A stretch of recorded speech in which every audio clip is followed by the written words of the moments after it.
So let's talk about group theory. Group theory is actually a very powerful idea, and groups are used throughout mathematics and physics to describe symmetries in general. Okay, so we've been pushed towards defining a group because we were dealing with the set of reflections in 2 dimensions in the previous video. Okay, so let's look at this. The definition of a group in mathematics is a group is a set or a collection of elements with a binary operator, and we'll come to what this means now in just a moment, with the following properties. Okay, it must have closure, it must have an identity element, it must have inverses for each of the elements, and it must be associative. Okay, so the reason we talk about a binary operator is for reasons of generality. Okay, in some instances this binary operator might be the equivalent of addition. Okay, in some instances this binary operator might be the equivalent of multiplication. Okay, in our example from the last video of reflections in 2 dimensions, you can think of the binary operator as just combinations of those reflections. You do one reflection, then you do the other. Okay, you can just think of it like that. Okay, good.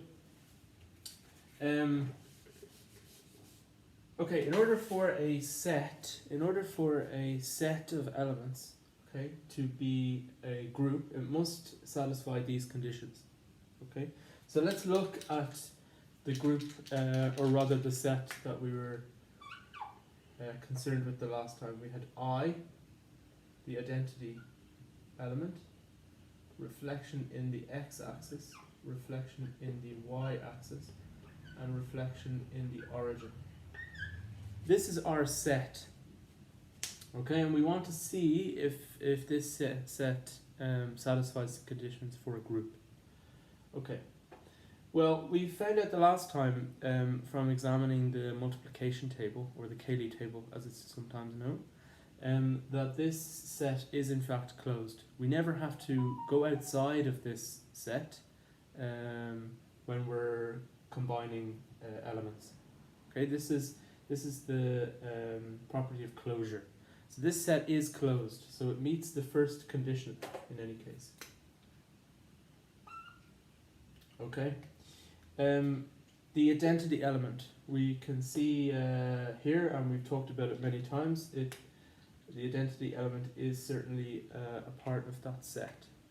Okay, the next thing is inverses. Well, we talked a couple of times about the fact that each of these elements are their own inverse. Okay, so for example, if we look at the xy plane and we take a point here, if we reflect this point through the x-axis, we come down here. Now, if I reflect the point through the x-axis again, I come back to the original point. Okay, this is the same thing as saying that RFX combined with RFX is the identity element. This is the condition for an inverse property. Okay, so all of the inverses are present. Good. The next thing we want to look at is associativity. So associativity makes this demand.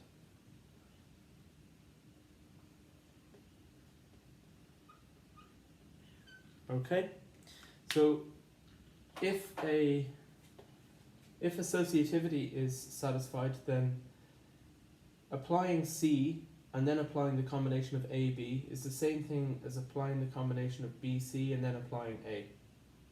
Okay, so it's that this rule is satisfied. Or in general, for real numbers, this property is satisfied. Okay, if you stick any 2 numbers in there, or any 3 numbers rather, you will find that they're equivalent to one another.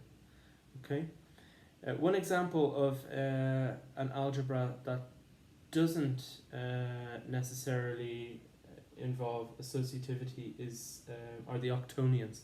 So the 8-dimensional extension of the complex numbers. They're not associative. Okay, so in order for a set to be considered a group, it must satisfy all of these 4 conditions. And I'll tell you now, though we won't go into any detail, it's not difficult, but this set does exhibit associativity. So this set of elements, of 4 elements, we can now say is a group. Okay, so this is a group right here. This is the group of reflections. Okay, we can give it a name, RF, the group of reflections. Okay, in 2 dimensions. We noticed though the last time in our discussion that this particular group has another property, that AB is the same as BA. Okay, so multiplying or reflecting B and then reflecting A is the same as reflecting A and then B. Okay, we said the last time that this is called commutativity. Okay, a commutative property. Okay, this is an extra property of this group. It's not one of these 4, and you just need these 4 to satisfy the group condition. But in this instance, our group also exhibits this property. Okay, and when a group exhibits commutativity, it's called an abelian group. An abelian group. Okay, so this group RF is an abelian group as well. Okay, good. Now the last thing I want to say is that this group is what we call discrete. Okay, it's a discrete group. I'll write that here.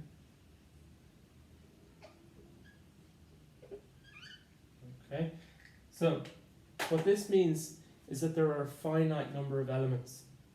Okay, there are a finite number of elements. There's 4 in this case. Okay, so this is a discrete group. You could have a continuous group. Okay, so for example, if you take a circle like we talked the last time, it has infinite lines of symmetry. If you rotate this circle, okay, you can rotate it continuously. You can rotate it by 1 degree, by 1.3 degrees, by 10 degrees, by any number of degrees that you like. Okay, so if a group exhibits continuous symmetry, okay, that has a special name also in group theory. It's called a Lie or a Lie group. A Lie group. Okay, that's the only extra piece of information I wanted to throw in there before we move on.